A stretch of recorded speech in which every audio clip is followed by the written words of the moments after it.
Welcome to presentation number 6 in our series Rereading Revelation. This presentation will differ quite a bit from what we have done on this subject previously, as will several of the presentations ahead. So we are now heading into the letters to the 7 believing communities, starting in chapter 1 and extending all the way through chapter 3. So the title, to the 7 believing communities, ... because there is another one that will finish that sentence. That will be presentation number 7. Let's read.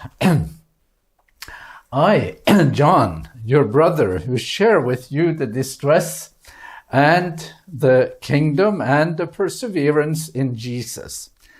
I was on the island called Patmos because of the word of God as revealed by the testimony of Jesus. I was in the Spirit on the Lord's day, and I heard behind me a loud voice like a trumpet. I have underlined 2 phrases here that we will explain. The one here, the word of God as revealed by the testimony of Jesus, and the Lord's day. We will explore that a bit, but let's look at the map first. So here we are in the Aegean Sea, and here is Greece, there is Athens, here is modern-day Turkey, there is Istanbul, wonderful places. Here is the coast of Asia Minor, and off the coast here is Patmos, the island that John has writes from, and quite close to it here is Ephesus, the first stop on the journey of the letter. So this is where we are, and then let's look at those phrases. So in Greek, it says the word of God and the witness of Jesus. But knowledgeable readers, and I am a semi-knowledgeable reader, readers even more knowledgeable than I am, have said that the testimony of Jesus or the witness of Jesus stands in relation to the word of God as an explanatory phrase, It is not 2 things, it's one thing. It is the word of God as revealed by the witness of Jesus Christ in 1:2. It's the word of God as revealed by the witness of Jesus 1:9. And the word of God as revealed by the witness they had 6:9. The commandments of God as revealed by the witness of Jesus 12:17. The commandments of God as revealed by the faithfulness of Jesus, 14:12. And my dissertation explored that phrase and why that is how it ought to be translated. And finally, the witness of Jesus revealing the word of God. So this is quite important to see the centrality, how the witness of Jesus unlocks and fills with meaning the word of God, the term, the word of God. So let's do 2 points here. The word of God, ton logon to theou, and the witness of Jesus, tein martyrion, Jesu, describe one reality, not 2. It is the word made flesh and revealed in the witness of Jesus. And by this criterion, it's very similar to the message in the Gospel of John. So there is clear thematic overlap here. And number 2, looking at the phrase, the opening phrase of the book of Revelation, the revelation of Jesus Christ, the apocalypsis, Jesu Christu. If we look at that phrase, then it makes Jesus the subject of the revelation. and not only its mediator. It isn't just as he comes with a book about something else. It is that the book is about him, that he is the subject. So those are key observations before we go on to the second term here on the Lord's Day. Ente Kyriake Hemera. So let's look at three options for that phrase. First, it could be a specific day of the week. It could be Sunday, which is what many scholars argue, and they infer that it is Sunday from usage of in later Christian sources. A work, Didache, early 2nd century, and Ignatius of Antioch, also early 2nd century, who seems to use a similar phrase, and scholars have inferred that it must be the same idea. It refers to Sunday in that case. One other option, a specific day of the week, Sabbath, and that would draw on Old Testament antecedents. So, because in the Old Testament, the Sabbath is called my holy day, the holy day of the Lord, and there are many texts in the Old Testament to highlight the importance of the Sabbath. So if, as often is the case in Revelation, that there is an Old Testament background text, then the Sabbath would be a candidate. And then another one, quite a different one, that the Lord's Day is a decisive moment in time, and that is foreshadowed in the Old Testament. So the Old Testament antecedents here are copious. So the day of the Lord, Hemera to Curio.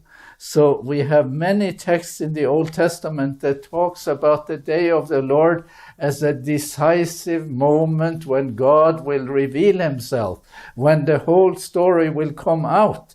And the Old Testament prophets are waiting for that day, and sometimes they just abbreviate it and say that day. So that's another option. Someone thinks that this third option is by far the best one, because we are in the story of Jesus and in the book of Revelation looking at a monumental event, a decisive event, a turning point. And this is what Martin Lennart, how he describes it, the giving of the revelation to John and the fire and the sort of revelatory significance here. So someone has said, commenting on this, Charles Welch, the book of Revelation is taken up with something infinitely vaster than days of the week. It is solely concerned with the day of the Lord. To read that John became in the spirit on the Lord's Day, meaning Sunday, tells practically nothing. To read in the solemn introduction that John became in the spirit in the day of the Lord, the day of prophetic import, is to tell us practically everything. So the turning point idea. Now, this is not, it would not be below the dignity of John to say that it was a Sunday or it was the Sabbath. I don't think that follows.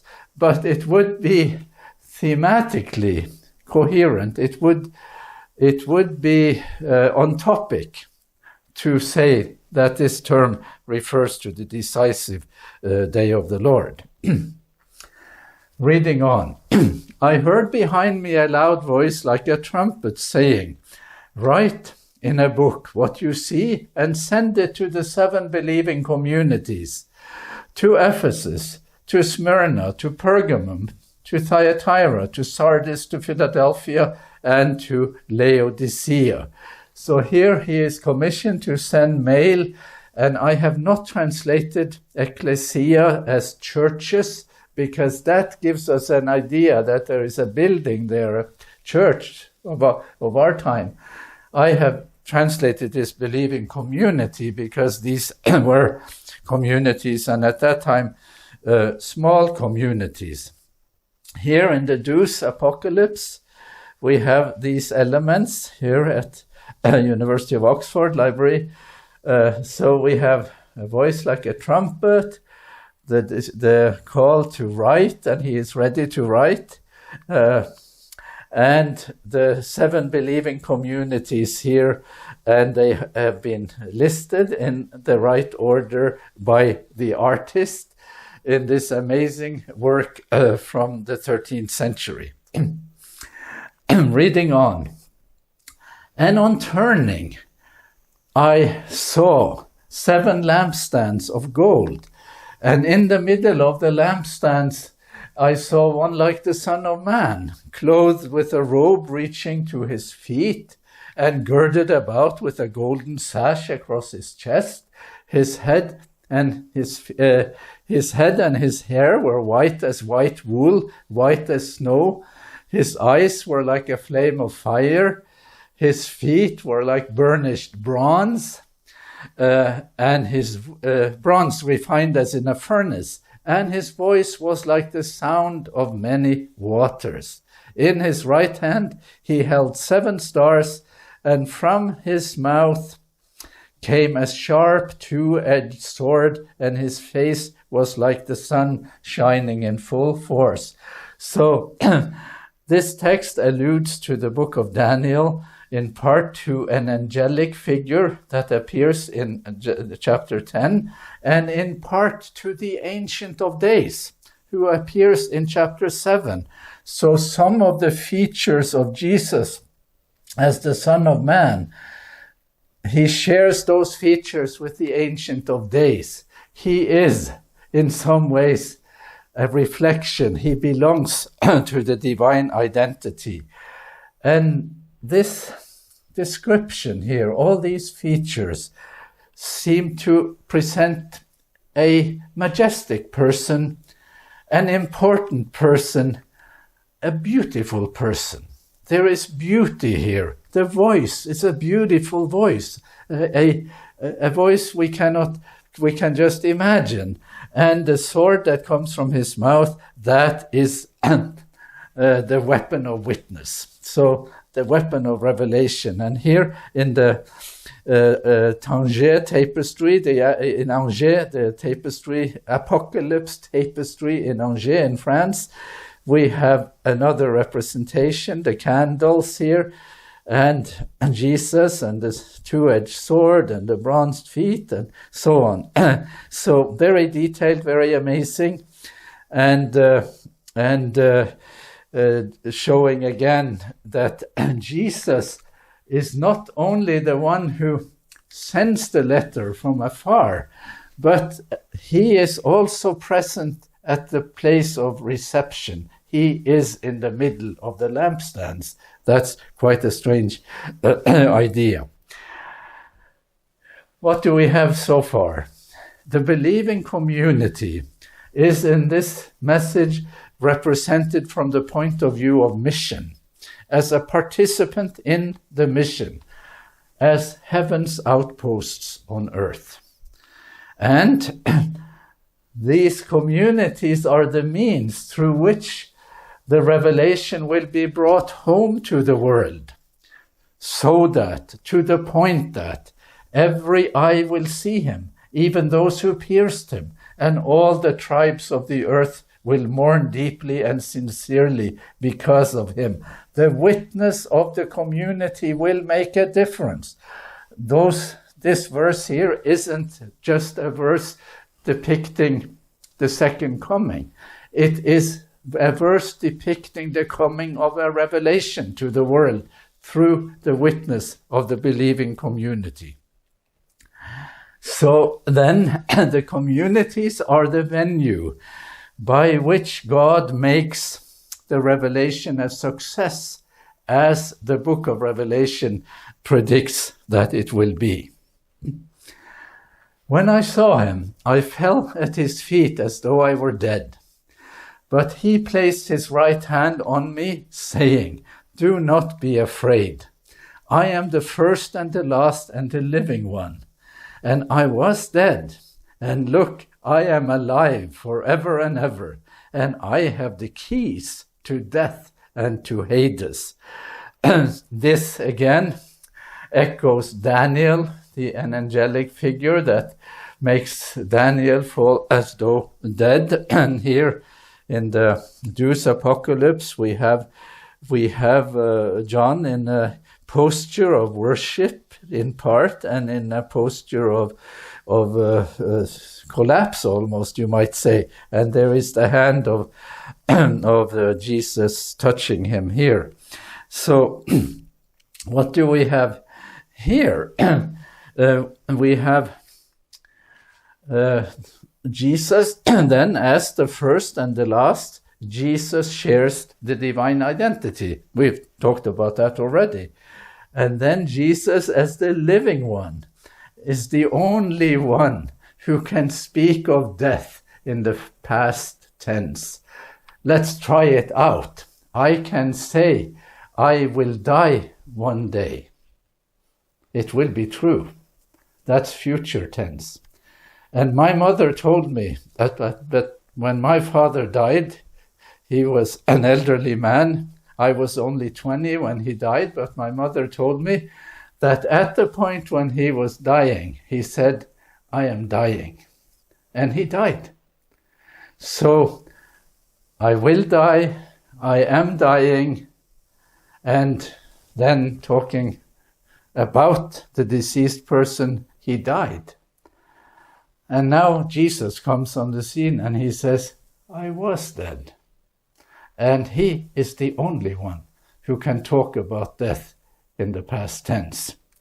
That is big. To have the keys to death and Hades means that Jesus has the means to unlock the prison house of death. He's announcing that other people too will one day speak about their death in the past tense. I was dead. Amazing. But, and this is as important as the previous point, to have the keys also means that he unmasks and defeats death and Hades. Death and Hades now perceived as a personified entity, as we will see later about the cosmic opponent who controls the realm of death and Hades. He will be unmasked, he will be defeated. Right then, what you have seen, what is, and what is to happen after this, and these are odd constructs in Greek, but there is a threefold emphasis here, what you have seen, what is, and what is to happen. And this is the instruction here in the Deus Apocalypse, very pointed, right? And then what are you supposed to write? And this is very much stressed in detail. And so we should, from this phrase, we should be disabused of the idea that John is only describing the future. He is describing the past too. His vision, his horizon, Revelation's horizon, stretches way back in the past. It describes the present. It envisions and sees in some ways the future, but it isn't simply future. That is crucial. And we have a couple of scholars to back us up here. Here is a Dutch scholar, Van Unnek, who says that this phrase that we just read here, what you have seen, what is and what is to happen after this, describes the totality of existence in its three aspects of past, present, and future. And here is one more that is a complementary insight in my view. It describes reality. It is an account of what is or what is true, whether in the present or in the future. So here we have the totality of existence, we have reality, human reality, cosmic reality. And once I gave a presentation, a series that I called Revelation and Reality. So that would be appropriate. And then we're now at the end of chapter 1. As for the mystery of the 7 stars that you saw in my right hand and the 7 golden lampstands, here let's spell it out. The 7 stars are the angels of the 7 churches, or 7 believing communities, I should say. And the 7 lampstands are the 7 believing communities. Here again in the Deus Apocalypse, the lampstands, the lamps as light, points of light in a dark world, heaven's outposts in earthly reality. We're going to chapter 2, and we are looking at the 7 cities, and we are doing this from the perspective of Patmos, and we are going to travel the land here and look at these 7 cities first, cities of the 7 believing communities first. And we are going to stop here first in Ephesus. That's our first stop. And we are reading in chapter 2, verse 1, to the angel ministering to the believing community in Ephesus, write. And then let's look at this place. It is one of the most amazing archaeological or historical sites in that part of the world, or in the world period. So here is the amphitheater from those times, seating 25,000 people. That's huge. By our time, there are not many cities in Norway, for sure, that would have that sort of amphitheater even today. And there is a long street there called Harbor Street. And then we see that this is a very upscale city because it has a long street that is colonnaded, and only a well-to-do city would be able to do that. And then we can look at some of the distinctions of this city. It became the administrative capital of Asia Minor in BC 29. And that's just after the accession of the Emperor Augustus. It replaced Pergamum. It had the temple of Artemis, antedating Revelation, and seen by some of the historians, ancient historians, as one of the 7 wonders of the world. We mentioned the great amphitheater, and it also had, from John's days, the Imperial temple of Domitian. And that is fairly well preserved, or much of that is preserved, so that's what we have in Ephesus. Let's move on. And we are hearing Revelation say, to the angel ministering to the believing community in Smyrna, write. So let's go to Smyrna. Here, another major city, and still today a big city of almost 4 million people in Turkey today, and one of the oldest continuously inhabited cities in the world. Today it is called Izmir. And this is the city today, big modern city, a favorite of tourists. And what are its distinctions? Well, big things. It was the birthplace of the Greek poet Homer, who wrote the epics, the Iliad and the Odyssey. It is known for the martyrdom of Polycarp in the 2nd century. He was the bishop of Smyrna. Irenaeus, one of the earliest Christian apologists and a bishop in France, was born there. And sadly, there was a fire and a massacre in 1922. It's called maybe the the first genocide of the 20th century, when this very beautiful, multi-religious, multi-ethnic city became the site of a terrible thing after World War I. And then it had the second Imperial temple, so that was also a point of distinction. There is not much left of the Roman Imperial imprint in Izmir today. We are moving on to the angel ministering to the believing community in Pergamum. Right. So we go to Pergamum, way over here.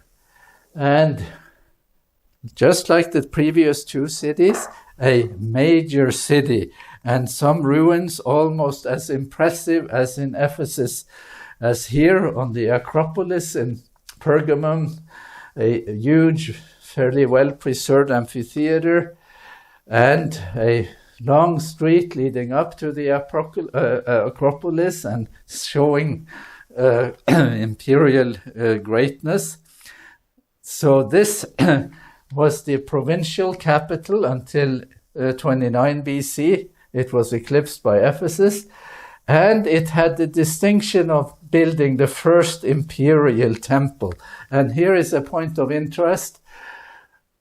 The emperor in Rome did not tell people in Asia, I would like you to build an imperial temple for me. It came from below. They did it in part to ingratiate themselves, in part to flatter the emperor. So there was competition for the getting to build these imperial temples. And temples, yes, here we have the Pergamum altar that was taken from here, from Pergamum, brought to Berlin as the most prized possession of the Ancient History Museum in Berlin. So that museum, or that museum area in Berlin, is known as the Pergamum Island. The German team that excavated or that reconstructed or what they found at the Acropolis in Pergamum, they have made a drawing of it here. And this is all on top of this elevation in Pergamum. And here is the Pergamum altar, 35 meters this way, 35 meters that way. It is huge. And it is not the only temple on this hill here. So we can see, let's see, here is a temple, here is a temple, here is a temple. It's all about temples. It's quite impressive. It's actually something to leave you quite speechless. And yes, many people are left speechless when they see the Pergamum altar in Berlin. But we have to move on. We have to go to Thyatira, to the angel ministering to the believing community in Thyatira. Right. And so we head for Thyatira here. And this is a small city, not an important city. And you wonder why they get a letter, why this place is chosen. And I have suggested in my commentary that big cities, small cities are in God's eyes of equal value. You do not become more important to God because you live in Pergamum. It's fine to live in Thyatira and to belong to a small city community. And in this community, there is very little left from Roman times. So we just have to stop there, and we will look at the message to this community in our next presentation. We are moving on, and we are looking at the angel, or listening to the angel ministering to the believing community in Sardis. And Sardis is here, and Sardis is a big city, a city of fame, and an older city in some ways than many of the others we have mentioned. And there isn't much left there today. This is remains of the temple of Artemis in Sardis, but we have to look in the history books, and when we look far enough, we get to King Croesus, that very rich king who had a kingdom of gold because they excavated gold. His kingdom covered much of the Western Asia Minor. It was called Lydia. And the distinctions here, so it was the capital of Lydia, the home of King Croesus, and we are looking now 500 years earlier than the book of Revelation. And King Croesus is, he overlaps with the Persian King Cyrus. And there was the risk of war between those two powers. And Croesus went to the oracle in Delphi on the Greek side in Greece, and asked the oracle if he should go to war. And the oracle said, if you go to war, a great kingdom will be defeated. So Croesus thought that must be Persia, but it wasn't. It was Lydia, his own kingdom. So another thing in Sardis are the remains of synagogues. These are synagogues from diaspora days after the fall of Jerusalem, some of them, and some of these synagogues are very well preserved. This is not as old as the book of Revelation, but Revelation mentions synagogues in Asia Minor, so they have a lot of interest and very beautiful, amazing constructions that we can see still today. To the angel ministering to the next to last one, the believing community in Philadelphia, right. So here is Philadelphia. That's a small city, again, in those days, and there isn't much to see there, not much that remains. This is how it looks today. There is a modern city there, a simple city, and the ruins here is from a church from Byzantine times. There isn't really much by way of Roman ruins. And then we are ready for the last one. To the angel ministering to the believing community in Laodicea. Right. And here is Laodicea, and it is in a valley called the Lycus Valley, or Lycus Valley. It is next to the city of Colossae. And Colossae is a city, was a recipient, the church there was a recipient of one of the letters of Paul. So clearly, there are more than 7 believing communities in Asia Minor. The number doesn't exhaust the communities. So this one was also a major city, and there are significant remains, like this colonnaded street here, and this aqueduct, and these water pipes, and those findings, the water and the water pipes, have had some interest for scholars because one has taught that lukewarm, cold, lukewarm refers to qualities of water. Warm water is good, cold water is good, lukewarm isn't. So that has been related to these findings of the water supply here, but it may not have as much significance as one has taught. So other features that people have highlighted, some scholars have highlighted about Laodicea, they had textile industry and a special tunic. It was a wealthy city, rebuilt on the strength of her own resources after an earthquake, and no help from outside. And it is also said to have been a center of healing with a medical school and an eye remedy. And those findings are also findings that some people have said are reflected in the message to the believing community. It may not match as well as one thought. Pergamum had a center of healing much bigger and much more famous than Laodicea. Just look around in the vicinity before we leave this part. So checking out the neighborhood, there is a town right in the neighborhood here, Hierapolis, with massive archaeological remains here, this amphitheater, and these two findings here, the street and the arch, triumphal arch, attributed to Domitian. And Domitian is the emperor of the time of Revelation. So when we look at this and we try to add it up, first impressions from our visit to the 7 cities of Revelation. One impression is that we have temples, amphitheaters, and stadiums. And here is the temple of Trajan in Pergamum, that he was an emperor after the time of Revelation.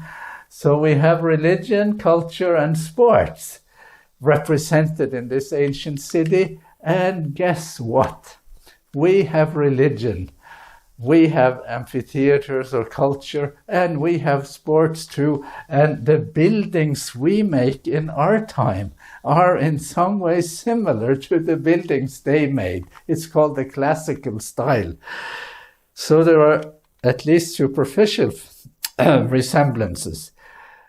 The temples are so conspicuous. Remember what we saw in Pergamum, on the Acropolis of Pergamum, that it makes us think of Paul when he came to Athens and walked around in Athens, and he saw all these temples. And when he started talking to the Athenians, he said, "Athenians, I see how extremely religious you are in every way." And then he has a commentary on the quality of their religion, and quite a clever speech. And now a surprise. Revelation's interest, despite these impressive findings, Revelation's interest is in the believing community, not in the Roman Imperial imprint. That is striking. And I owe this in part to Paul Duff, a Revelation scholar who wrote a book some years ago, who writes The Beast, about the messages to the 7 communities. So this is what he says. All the issues raised by the seer in the letters are internal issues, not so much imperial issues. The crisis, he calls it a crisis, can be more accurately defined as a social conflict within the churches, within or without. It is within.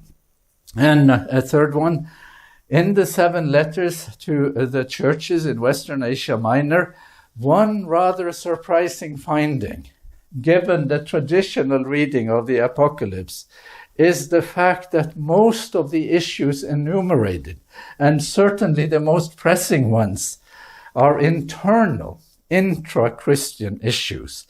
Before we close, let's digress a little. So, the book of Revelation is commissioned by God for a reason.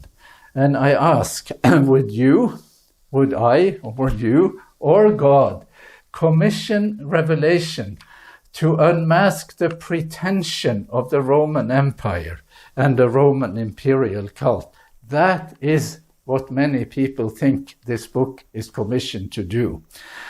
And I think we should hesitate to embrace that idea. Here is an impressive figure, the Emperor Augustus, as he appears in a bronze statue in the museum in Athens. I have seen him in person there a few times. It was too late to talk to him. I would have liked to do that, of course, but I could only see his statue. So, at the end of Augustus' long reign, the historian Suetonius says that on the day that he died, he called for a mirror and had his hair combed and his lower jaw, which had fallen from weakness, propped up. Presently he summoned a group of friends and asked, with having looked at himself in the mirror, he summoned a group of friends and asked, "Have I played my part in the farce of life creditably enough?" Augustus knows that it was a farce.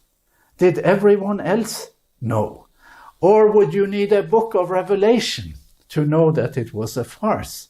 I am saying that a book of Revelation isn't necessary to unmask a phenomenon that has in itself the means of unmasking. And in a sense, Augustus, at the end of his life, he takes off the mask and admits it. So, asking this question again, would you or God commission Revelation? And here I will leave the Roman Empire here, but I'm going to open up for other possibilities. So it would be the pretensions of, and then we can fill in some other power, political, religious reality, and then wonder if what Revelation has to offer. So here we have Augustus, and here are some statements I wish to make about it. The imperial cult was a propaganda tool of the empire, and it wasn't very subtle about it. And the function of the cult is not to represent God to the world, but to represent the empire to the world. It is using religion in order to aggrandize the empire. And we only need to go back to Pergamum to understand that. And then you can say, well, that's very impressive, that's very awe-inspiring. We must need the book of Revelation to unmask it. And I just wonder if we need to do that. So crossing out here and then putting some other images in its place. Some of you will recognize this building, the US Capitol. And some of you will remember this feature in recent history. And you can connect the dots any way you wish. I am saying in Roman times that the function of the cult, of the religion, was not to represent God to the world, but to represent the empire, religion in the service of empire. And modern days, are we seeing God represented to the world, or are we seeing empire? Let's move on. One final thought before we summarize. I, John, your brother who share with you the distress and the kingdom and the perseverance in Jesus, was on the island called Patmos. The usual view here is that Revelation was written in response to a known problem, persecution. And that is a problem of which the communities were aware. So it is written in response to a known problem. But has now emerged an alternative view. There wasn't that much persecution. There wasn't always obvious problems. So John, this is Adela Yarbrough Collins, John wrote his book to point out a crisis that many of them did not perceive. An unknown problem, an unrecognized crisis. That is what we are looking at. So, summarizing, the believing community is dear to God, precious to God. Revelation is a love letter to the communities. The lampstand, Revelation symbol for the believing community, defines the community from the point of view of mission. Revelation is a form of lighthouse maintenance, making sure that the light is not dimmed and the world left in darkness. Revelation's horizon is wall to wall, from before the world was and all the way to the world made new. And the last point, the living one is risen and revealer. To have the key to death and to Hades describes resurrection and revelation. And revelation as much as resurrection.